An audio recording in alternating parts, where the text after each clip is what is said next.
Драги мои, добре дојдовте во уште едно издание на Ништо лично. Интерток шоуто или подкастот, како што го нарекуваат, во кој звездите отвораат душа. А знаете, во претходните издания имавме звезди од политиката, од светот на модата, од светот на театарот, светот на спортот. Но време е на избори. А кога се избори, логично е дека звезди треба да видат политичарите, но не заради тоа што треба силно да блескаат заради реклама или собствена промоција, туку да блескаат во моментот кога ќе бидат избрани за на сите нас она што го ветиле и сакаат и требаат да го имплементираат, да ни биде добро и уште подобро од она што досега го работеле и сработиле.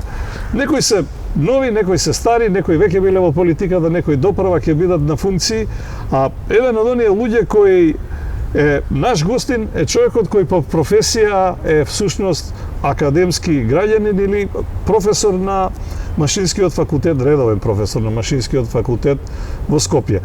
Човекот кој предава два интересни предмета кои се врзани за сето она што е блиску и не интересира од сферата на екологијата, од сферата на сообраќајот, од сферата на она што ги допира обичните граѓани, особено во големите велеградови како што е македонската метропола и престолнина Скопје.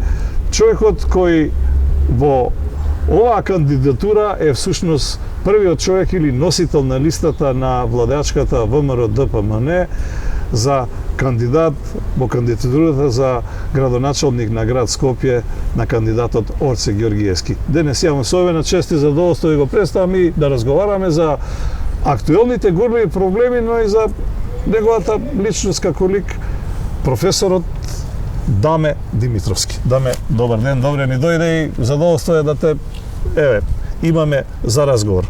А разговорот го почнуваме вака. Јас би професоре почнал вака.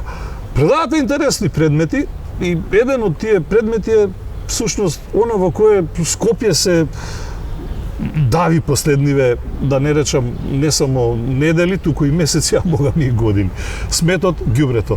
Предавате предмет кој е поврзан со рециклирањето или управувањето со отпад, ако повеќе стручно можам да го кажам. Има ли магична формула за еден град отпадот да го претвори во она што се вели нулта загадување?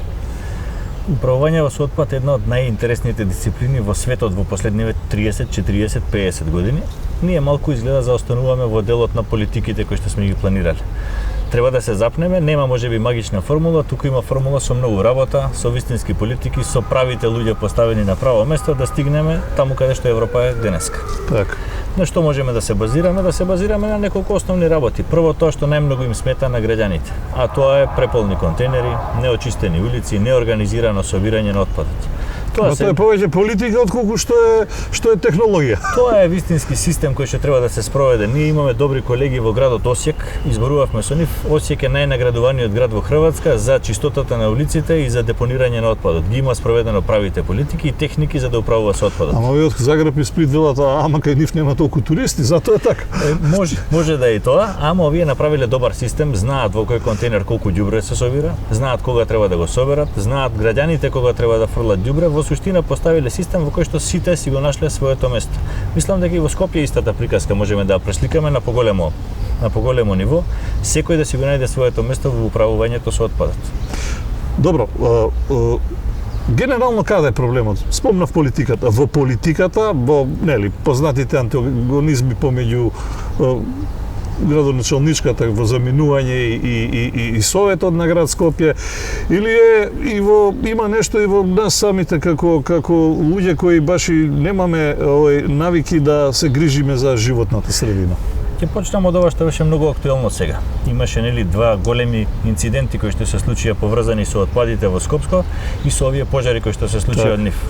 Тоа е една страшна работа која што се случува на градот и која што не смееме да дозволиме да се повтори. Но тоа што научивме е дека постојат пожарникари што знаат да си ја работат својата работа, кои што се појавија на лице место веднаш, полиција која што го обезбедуваше патот, се појавија медицинските работници кои што веднаш влегоа во својата дејност, помагаа, се уште се на терен да видат дали има некакви последици. Се појавија многу волонтери кои што помагаа, носеа храна, носеа вода. се дигна прашањето во воздух во Скопје во градот. Значи беше на интернет, беше на сите медиуми, за него зборуваа колегиве професори, се јавуваа, нудеа решенија. Младите истражуваа на темата, кажуваа што е нивното гледање. Значи се појави темата во воздух и сега треба од тоа да направиме добра акција. Ама научивме уште нешто. Така, научивме уште нешто. Научивме дека некој дава дозволи за отпади со опасни суровини во урбани средини или во населени места. Системот 50 метри од куќи во кои живеат деца. Значи системот мора да го доведеме во ред. Не мора да измислиме топла вода. Ние мора да поставиме систем на добри основи во кој што ако ова е дозволено во Австрија, да речеме, ќе го дозволиме кај нас. Не мора да измислиме топла вода за сите елементи. Само да го вклучиме бојлерот. Да знаеме кои се точните решенија низ Европа и да ги пресликаме во наши услови. Не мора баш да ги скопираме, да ги пресликаме во наши услови и да ги прилагодиме кон нашиот амбиент. Мислам дека сме на добар пат да спроведеме добра регулатива и сега треба да најдеме луѓе кои што ќе постават добри правилници, инспекторат кој што тоа ќе знае да го надгледува и казнува. Имаме што да се пофалиме и во таа тема. Инспекторатов минатава година доби 15 на нови вработувања. Тоа се инспектори кои што се примени треба да растат, да постанат вистински инспектори.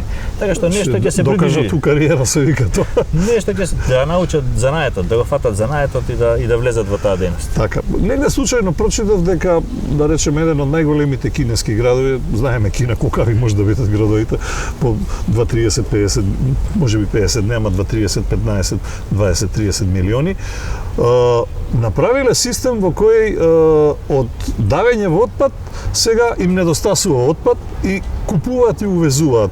Приказното е во тоа дека отпадот го претвараат во сировина за гориво со кое го загреваат градот, го топлат градот и така натаму. Загреваат дел од градот, загреваат еден кварт, но нашле систем во кој што има чинители кои што учествуваат во него. Почнале од тоа дека е се ѓубре и рекле ајде секој да видиме зашто се залага.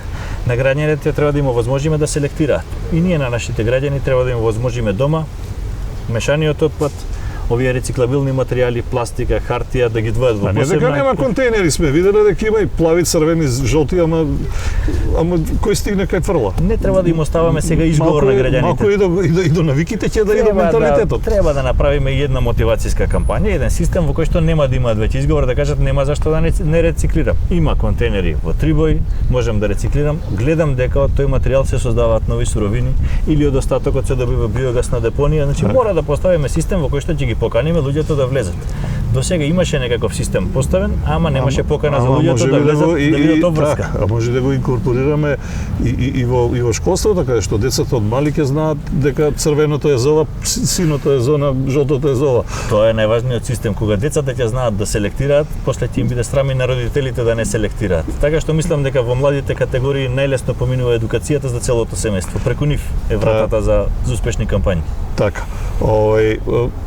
Сега ајде, кога зборуваме веќе за загаденоста, уште малку само за отпадот, доколку дојдете, се надевам дека ќе дојдете во позиција да бидете прв човек на Советот, што е приоритетно прво за расчистување со сметот во кој се дави главниот град?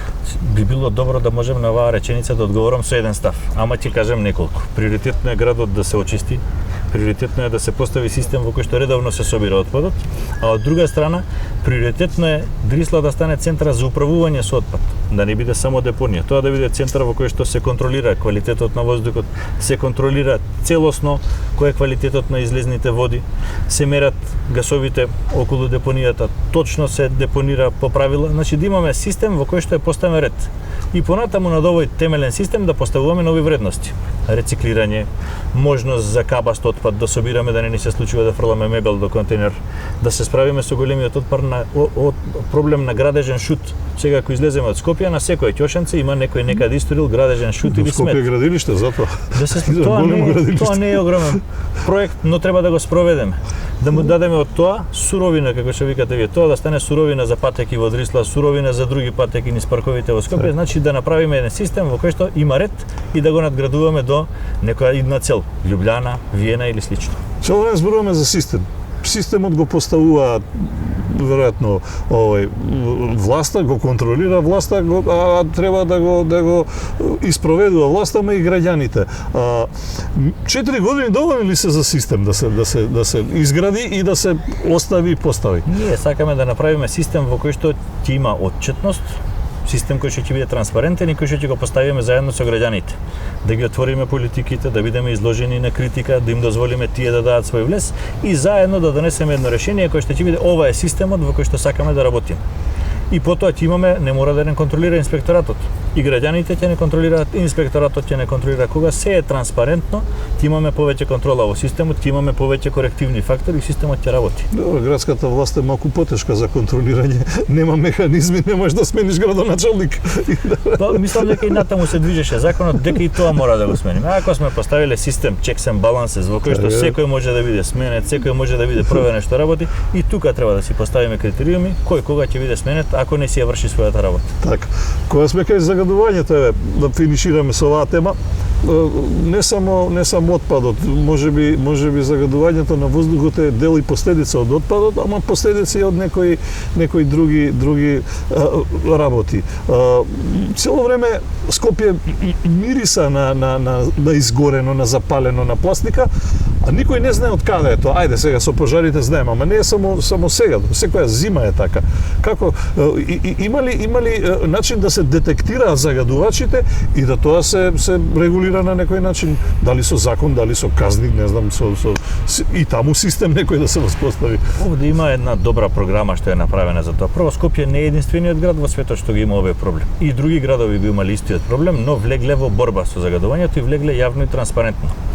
Основниот елемент што го направиле е Digital Twin се вика тоа, дигитален близнак на градот, во кој што во модел секој загадувач е метнат внатре, сите концентрации се измерени и точно може да се измоделира кој колку и каде загадува. И кој колку влијае на овие концентрации што ни сметаат. Од кого ни мириса воздухот што викате вие во зима, од кого ни мириса на лето. Е кога тоа го знаеме, а во Скопје мислам дека сме близу со таа приказка да добиеме дигитален близнак на градот, треба да влеземе во сите акции за да ги направиме мерките за намалување на загадување. Со некои акции сме влегле и порано, и пред да го добиеме овој дигитален близнак. Печки на пелети, не знам субвенции за клима уреди, ама некако не вредува плод сето тоа. Еве сега гледам овие филтри за оджаси се во мода во Србија веќе ги субвенционираат, гледам има идеи за кај нас. Кај нас почнавме на сите полиња во исто време. Моравме, бидејќи ситуацијата е алармантна, влеговме во сите полиња во исто време. Можеби ќе беше најдобар пристап доколку имавме простор 50 години за да го решаваме прашањето, да одиме едно по едно. Но немаме и не сакаме да го решаваме 50 години, сакаме во следните 6-7 години ова прашање да биде во вистински пат насочено, да го намалиме загадувањето до подношливо ниво и да продолжиме да работиме кон чист град.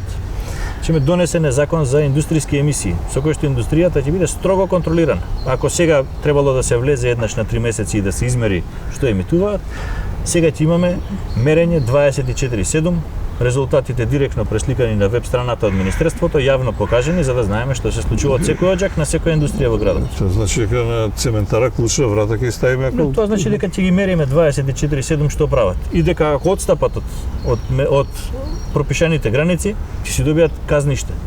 Дека ако направат поголема белја, ќе им ставиме клучна врата. Ако работат соодветно, не емитуваат надвор од дозволените граници, ќе ги мотивираме да емитуваат уште помалку. Индустријата ќе биде дополнително притисната и од други фактори. Европската унија им вика за секој емитуван килограм CO2 ќе почнеме да ви пеналиме, односно ќе плаќате дополнителен данок. Така што една мерка е што ќе ги контролираме, втора мерка е што тие ќе мора заради европските закони кои што ќе почнат да се применуваат кај нас, да стануваат се почисти и во делот на индустријата да добиеме почиста индустрија, заедно со ова што зборевме за инспекторите кои што ги гаиме за да бидат ефикасни на терен. Така. Загадувачи се и автомобилите, превозот особено. Доаѓаме до темата на градскиот превоз. Нешто е само хаос со превозот туку и поголем дел од автомобилите нели се постари, се увезуваат постари автомобили. Има ли начин да знам дека тоа тешко да се регулира, влијае на социјалниот момент на граѓаните. Никој не сака да бранува таму каде што не е забранување, ама од друга страна сепак е и тие се дел од загадувачите. Антонио, мораме, ако сакаме да го решиме проблемот, да си го земеме секој својот дел од проблемот. Да кажеме дека јас ако возам стар дизел, тогаш и јас загадувам. Јас ако дома не користам соодветно гориво во печката, и јас сум дел од проблемот. Мораме да признаеме сите што сме дел од проблемот, дека сме дел од проблемот и да почнеме да го решаваме. сега не можеме тоа да ги натераме луѓето, ајде сите од утре сами, туку мораме да им понудиме добри решенија како управа на државата, како управа во градот, да им понудиме добри решенија за да влезат во некоја програма, да станат почисти.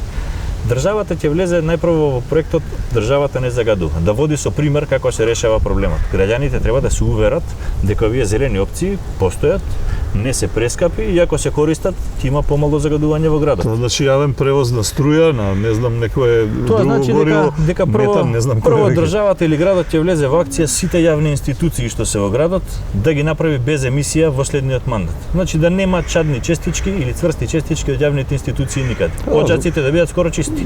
Горе-долу се сите во додуша не се сега да кажеме. Имаме многу за работа и ние мислевме дека добро, тоа се неколку, не се неколку, се многу. Второ, се договоривме дека јавниот превоз ќе го поддржиме со чисти горива. Ќе влеземе во нови системи на јавен превоз, ќе ги унапредиме, значи ќе поставиме нов овој јавен превоз што сега се случува во Скопје, дизајниран кога првпат се дизајнирал градот со истите линии. Градот тоаш изникнаа нови населби, нови мала, се изградија чуда. Јавниот превоз треба да се преформулира да им овозможи на сите луѓе од дома до местото кај што сакаат да стигнат брзо со најмногу една промена на автобус.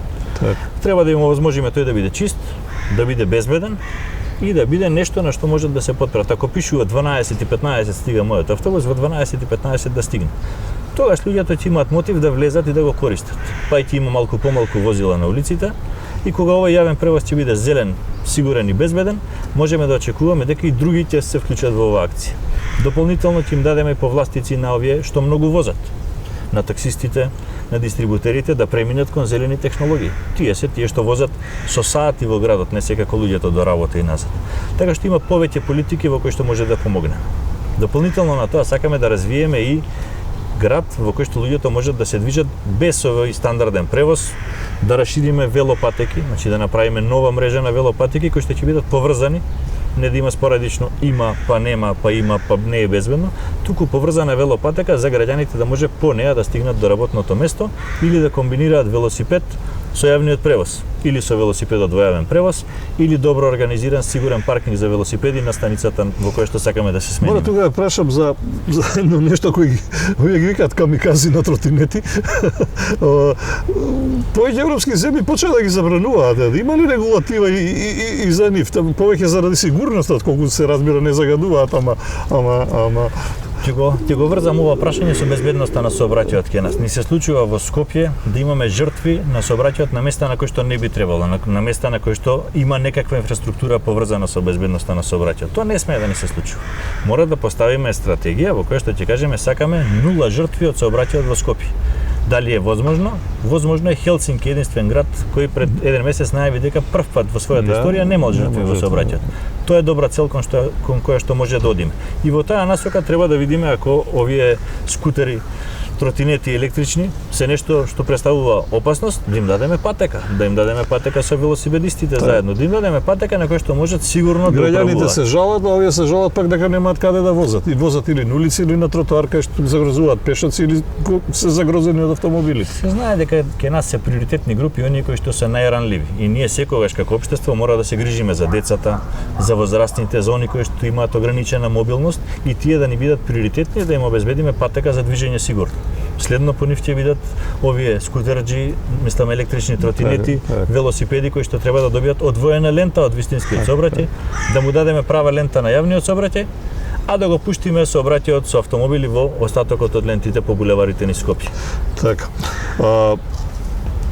Оно што сакам следно да го врзам како приказна е тоа дека Скопје не се бори само со загадувањето и со метежот за сообраќајот. Скопје со години се бори и се гуши во еден стеснет простор.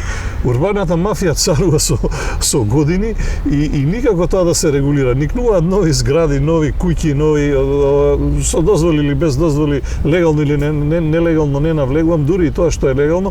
Што станува со овој урбанистички план? Има ли можност за многу повеќе зелен простор? Граѓаните сакаат зелени Сарајево сакаат простор каде што ќе можат вакви простори да рекреираат и да прошетаат и да излезат со своите деца или сами или како и да, отколку да поминуваат меѓу две тесни сокачиња по две згради од по 10 спрата.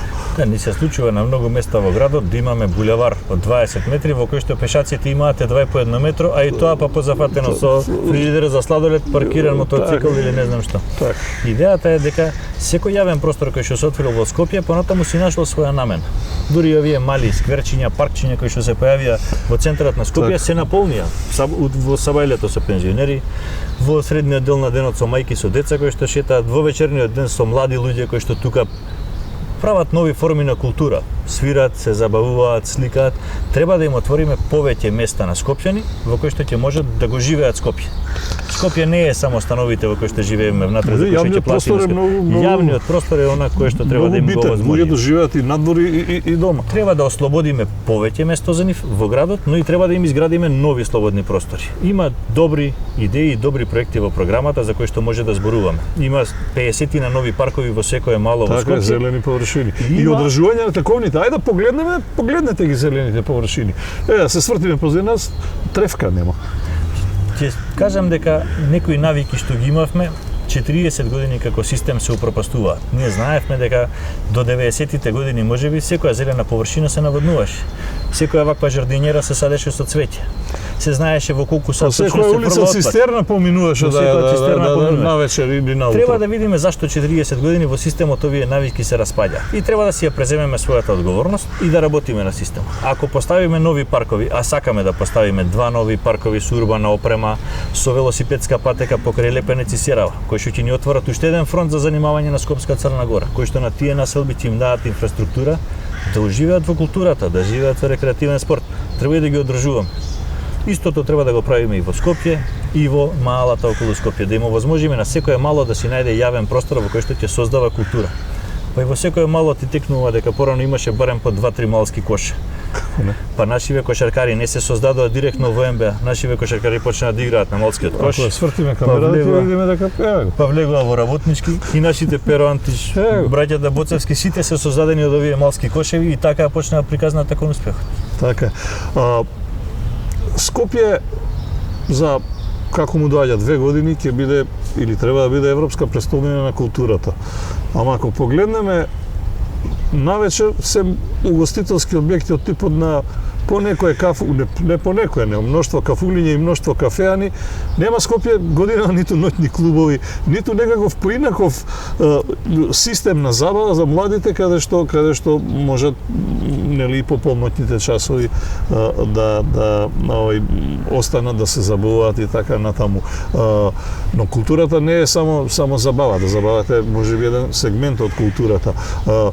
Што нуди програмата ваша на тоа Скопје да стане град во кој културата ќе доминира, а од друга страна да ги исполни сите оние барања критериуми за европска престолнина на културата? Ние сме го поделиле ова во 2 парчиња. Едното е она што стандардно треба да се случува во Скопје. Градот треба да постави квасец и да им овозможи на младите да растат во секојдневното живење, да имаат различни културни настани, да имаат можност за дискотеки, клубови, барови во кои што нема да му сметаат на останатиот дел на градот, но ќе уживаат во најразличната сцена. И ќе се оформат овие барови во кои што ќе може да имаме светска музика, локална музика, во кои што ќе имаме град со ваква богата гастрономија како Скопје, треба тоа да го извадиме на сцената и да им го понудиме и на скопјани и на туристите кои што ќе сакаат да го видат тоа. Скопје во 90-тите кога беше војната во бивша Југославија, јас памтам дека од Белград доаѓа во Скопје се забавуваат во скопските дискотеки.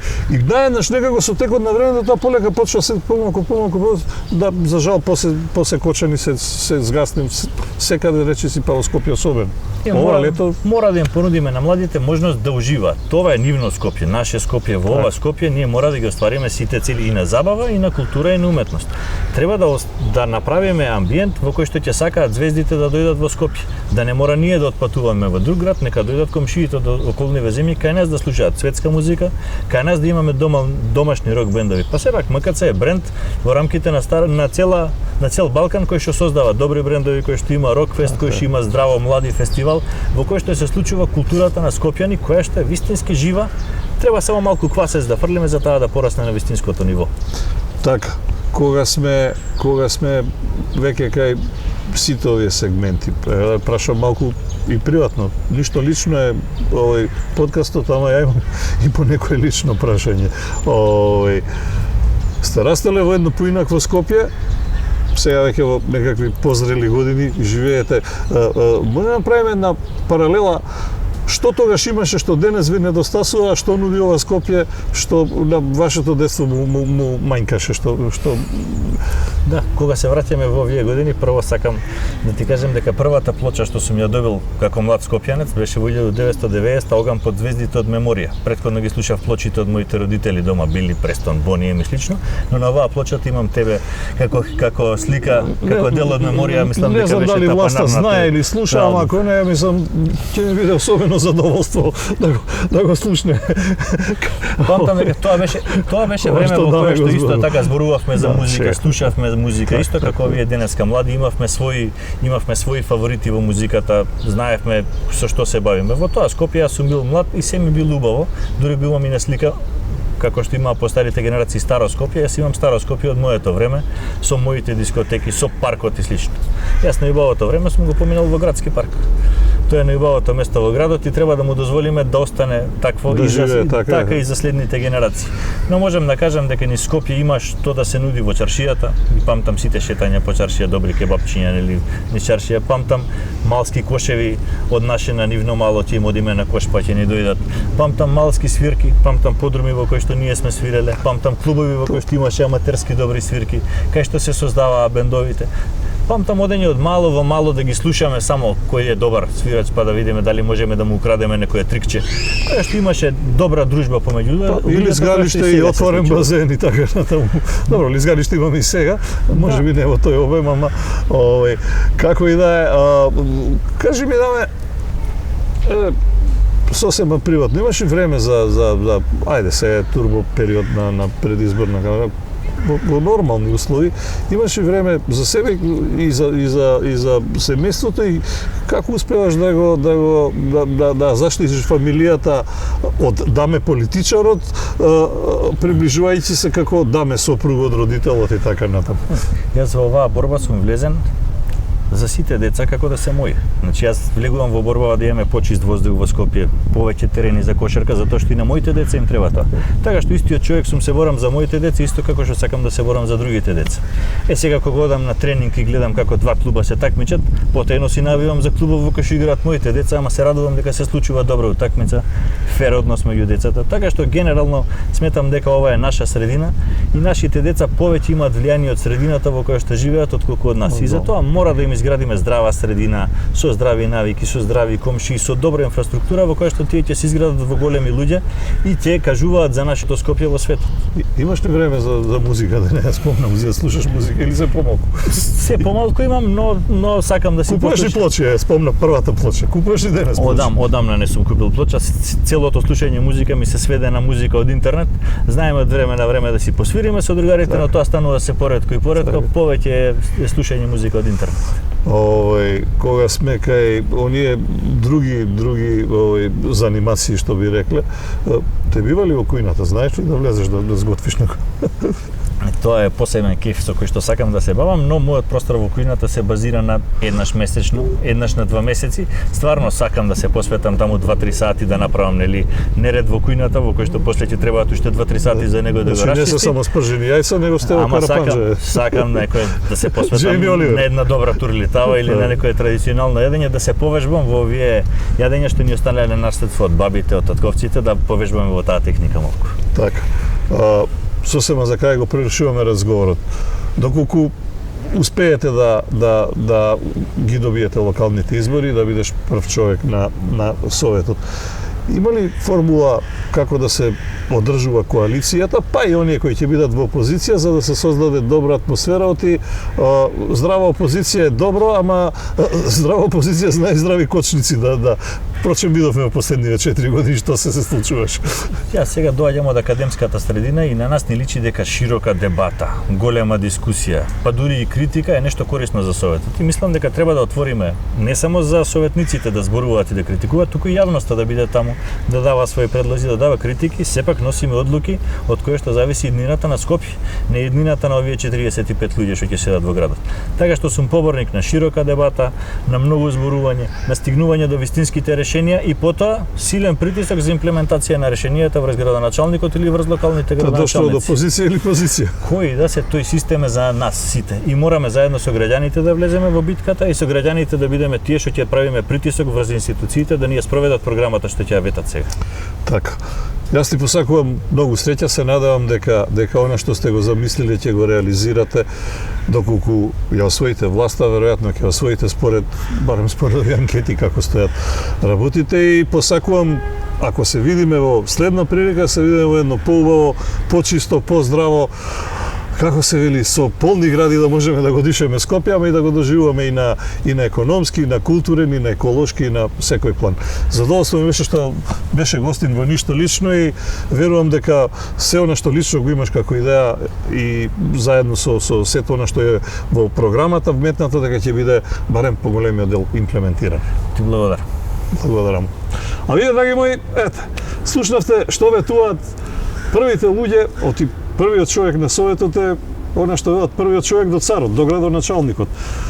Ако дојдат на власта, би требало според сите анкети, држете ги за збор. Она што го кажа, што го ветија, впрочем, не е само за нив, туку за нив, мене, за сите вас, за сите нас.